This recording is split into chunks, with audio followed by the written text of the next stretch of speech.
I've got something to apologize for to start off this video.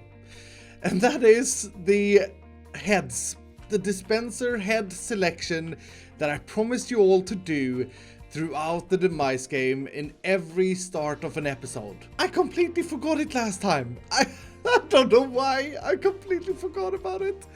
So I'm sorry about that, but anyway, we're gonna start off, and I've got, because I'm out here in Hermitland today, which is where we're gonna be starting this episode, I've got some other heads here, and it's a little bit of a weird selection, I'm not gonna lie. So today we are going to be no one. Okay, hold on, I gotta move way up to this thing apparently. Today we're going to be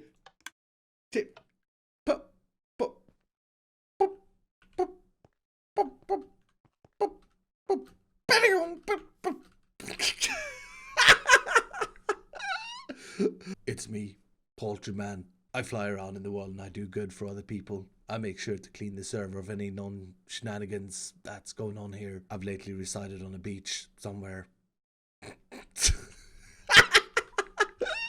I guess we're a chicken or we're a poultry man today. This head must be one of the best heads in Minecraft to wear. Anyway, ladies and gentlemen, welcome back to another episode of Hermitcraft Season 6. Before I forget about it, I'm gonna collect this thing up. But today, we're starting things up in the Hermitland Gaming District because Stressmonster invited us to help out with her brand new Halloween game, and with this gorgeous pumpkin that it turns out that she moved all the way from our ice glacial area to here because Full Symmetry had built this as a prank. And I think that's hilarious. She used a strength potion. If you didn't see her video, I do recommend checking out her video where she drinks a strength potion and moves it over here. It's really, really funny. But anyway, I've been speaking with Stressmonster in between episodes, and the plan is that this is going to be a really cool Halloween time trial Crystal Maze game. You don't know what Crystal Maze is? Well, I didn't either until just a few weeks ago. Crystal Maze is apparently like a big TV show in the UK. I don't know if it exists in the US as well, but basically you have to solve puzzles and you have to do it under a time restraint. So the idea of the game is that you press a button, you enter, and then your time trial starts with different challenges. And the first challenge is actually something that she has done already, and it's basically this room here, and I'm assuming that there are going to be some signs, and then there are 3 buttons. Now these buttons would play different tunes. So if I press this one here, that is just so good. That is so good. Oh, let's press this one.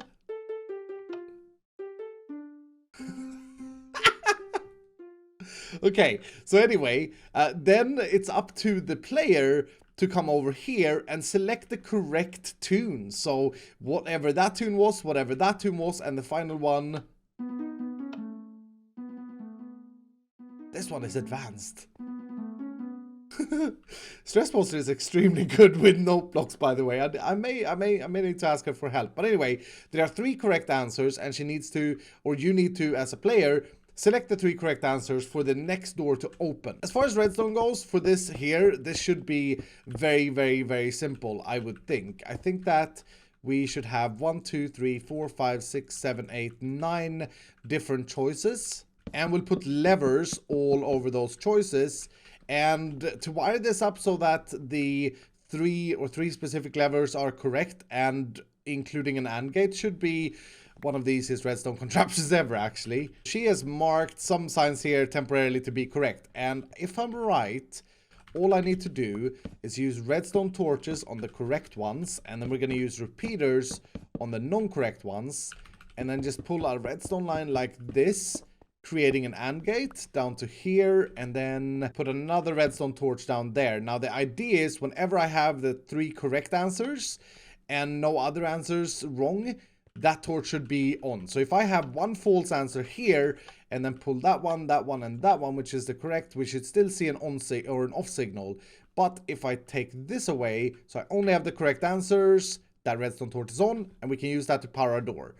That is very, very simple, but I think that is actually enough for this circuit. So just to double check, if I only got 2 answers correctly, yeah, the redstone torch is not on. So in total, Stressmonsters planned for us to make 4 different challenge rooms. And I'm going to be making my challenge room in this area here. So the next room when this door opens is going to be a game that I've actually come up with that I think will be quite fun and also a little bit frustrating. But we'll deal with that in a little bit. I want to show you guys a circuit that I've been working on that I actually think serves the exact purpose of what Stressmonsters was asking for as well. You see, in addition, when you enter the game, you enter the game with a certain amount of points. Let's say that you enter it with a stack of points, 64 points. And the idea is that before you start the game, before you even see any of the rooms, you have to place them in a chest. Like this, and then very slowly this chest will drain the points over the course of the game. So you can see that 63, that's 62, and the goal is of course to, when you're done with all the rooms, have as many points left as possible. Now personally I think that just 1 stack of points is probably going to be too little, so you'll probably have 5 stacks of points that you get up in the pumpkin, and then you put them in the chest to start the game. So this here is the circuit that I've come up with to slowly pull out 1 point from the chest here. And it's again very straightforward, very simple.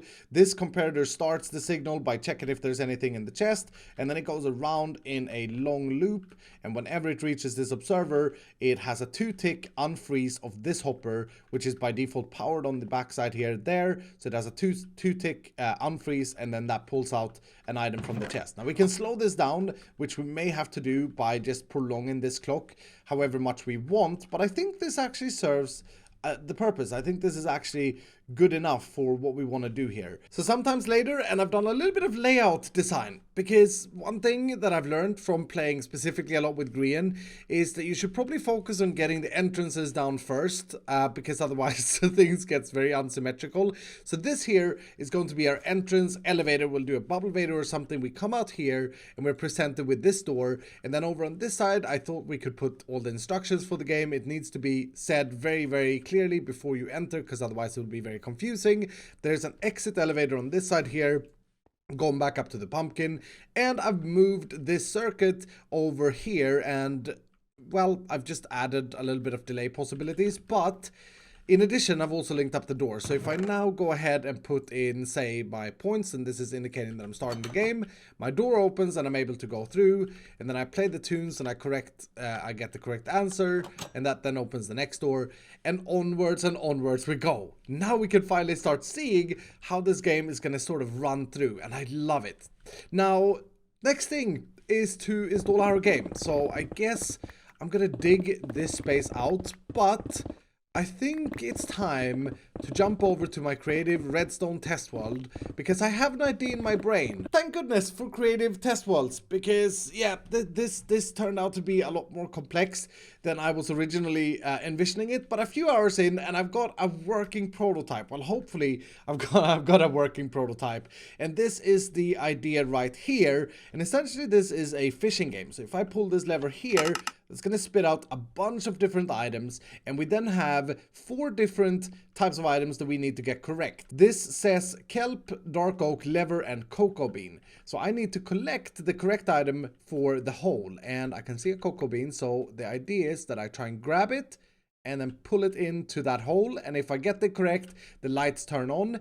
If I get a wrong item, so this says lever, let's get this note block instead, nothing happens. And the idea is, of course, to get all of these 4 corrected.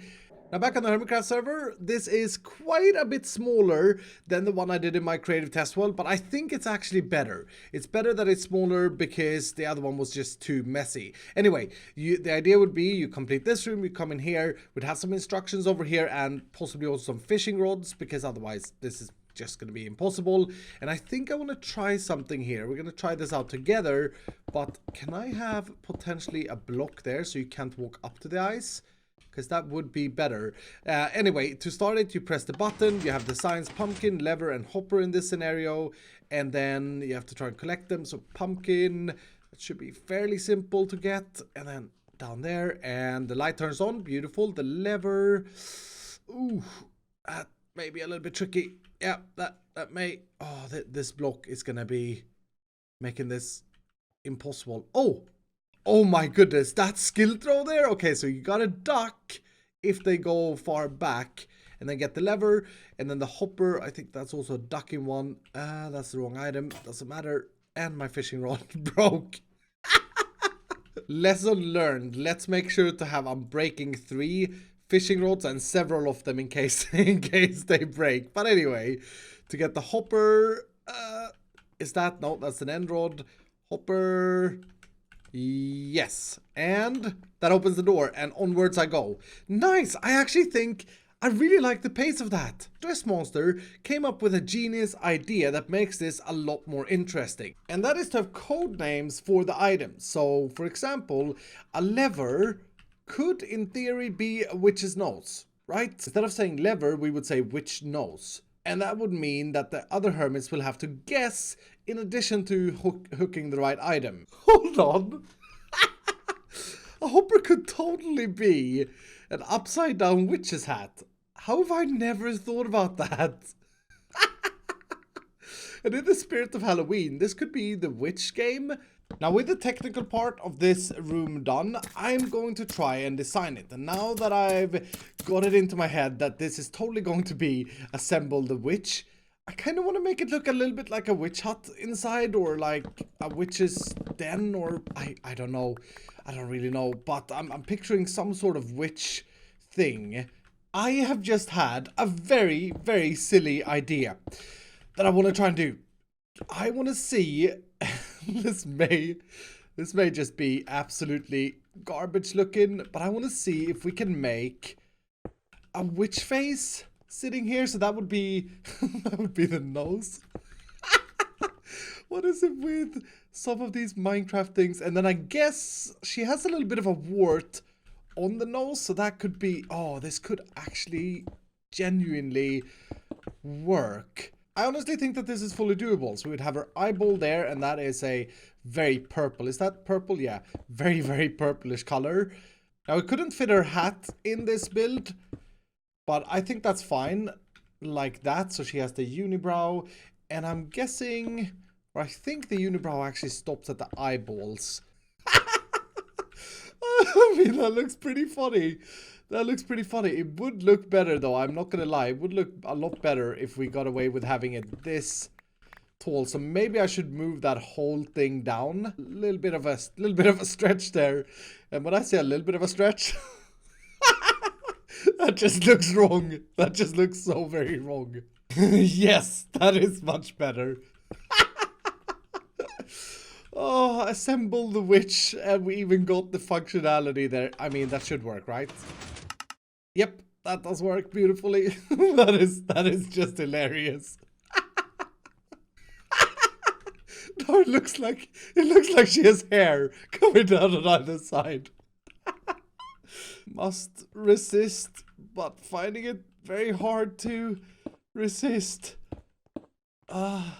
This is just for goodness sake. I don't know why I think it's so funny to do these Minecraft things in game. It just makes me laugh. But anyway, I finished up this room and I think this looks pretty good. This does look like some sort of witch's cavern. It's very rugged and stuff like that. And I added some shelves. I used these jack-o'-lanterns, which I think are cool. And I changed up the wart to be wood. I'm stupid for using a stone one. I also wrote the signs. So this little part of the game is called the witch. And then the instructions are take a rod, push her wart, collect all of her belongings. Now that is not crystal clear, is it? What that does, but that's kind of the point. You're on a time limit, you've opened up the room, you see all of these things, and you sort of have to figure out what you do. And the different parts is going to be the hat, the nose, and the eyes. But with all of this completed, I hope that it's a riddle in itself, and I hope that it's stressful and a little bit confusing. If you take your time and understand it, though, it should be understandable. I am on my way back to the main hermit land, and I just realized that without thinking, I jumped off the Hermitville end portal and started flying back, or nether portal and started flying back. We're playing demise here. I'm flying around with a chicken head and gold armor. This is not recommended. I've made my way back to Sahara because I wanted to talk about something that I've seen a lot in the comments, and that is my diorite meter burner thing machine, and why I haven't finished it. This is actually something that is mentioned in a lot of comments, and quite frankly, this thing I thought was completely finished, and I thought it was working flawlessly. So whenever this dropper gets items in it, the first water arrives, and then the more it gets into it, the more it rises, and all of that is actually working. However, I've run into some weird inconsistency with this repeater and with this dispenser. Anyway, long story short, I have been working on trying to fix this and couldn't really come up with a solution for fixing it. And then something amazing happened. Honey blocks. Honey blocks. I haven't been speaking about honey blocks at all since they were announced, but I am overly excited about trying them out, specifically now that they don't stick to Iskall. That's slime blocks in case you're brand new. But anyway, yeah, honey blocks won't stick to slime blocks, which means that we can make a lot of contraptions that we haven't been able to make before, and we can make a lot of entrances. A lot of cool doors can be made, and I actually saw Mumbo posted a video the other day with a massive door using minimal amount of redstone, and it was really inspiring to see. So I'm very excited about that. But another thing with honey blocks that would help this thing is of course the fact that it can transport entities slowly up and down. I haven't really tried it out, but I think it can transport it upwards with a slime block or something at the bottom. Well, I'm not sure about that. Anyway, it affects entities so that this wouldn't actually, if I've understood it correctly, need water. So I think I'm going to leave this because I'm not super inspired in fixing this anyway at the moment. So I think I'm going to leave it until the day we have honey blocks. Now, what is this? Custom order for Tango. 2D per stack. 54 diamonds. What in the world is this? Has Tango ordered diamonds from Sahara? Is that what? I'm so confused. Usually it would say what he's looking to buy, which is what I'm assuming that he's doing. Unless Green has sold him something. I'm not sure. I think I'll leave that there. I don't know what that means. And while we're here, I'm a little bit keen to have a look at the storage situation because we can. Dab. I absolutely love this room. I think out of all the things we created with Sahara, this is definitely not the most complicated. Not even close. But just the feeling in this room, isn't it great? It feels so mega. It really does. Anyway, we seem to have sold quite a few comparators. We should have 7 keycards in there. Oh, this thing is working. We still haven't stocked observers though. I did give that task to Mumbo, didn't I? Things take time sometimes. Ooh, it also looks like we've actually sold out on gravel because I'm pretty sure I fully stocked this. Oh yeah. Yeah, that's fully sold out. That gives me the opportunity to actually stock this for the first time ever, like really stock this. So I'm gonna take the keycards out and we're gonna go back up to the warehouse. And yes, I'm using my elevators. I don't want to risk flying too much if I can help it with the device game undergoing. And I think I saw this the other day. It looks like Mumbo is actually fixed the one thing that prohibited us from using the automatic restocker. Okay, I'm gonna have to take a risk to check this out flying around in the warehouse. Yeah, it looks like he's fixed that. So he's added onto the water stream a loop that sends the items back to the start. I wonder when he did that. I must have missed it completely. So let's use our book that I made for restocking. If we want to restock gravel, we need to first find it in the list. There, gravel. We need to do 18 stacks. Now, I could manually restock it because I actually have all the gravel kept in here.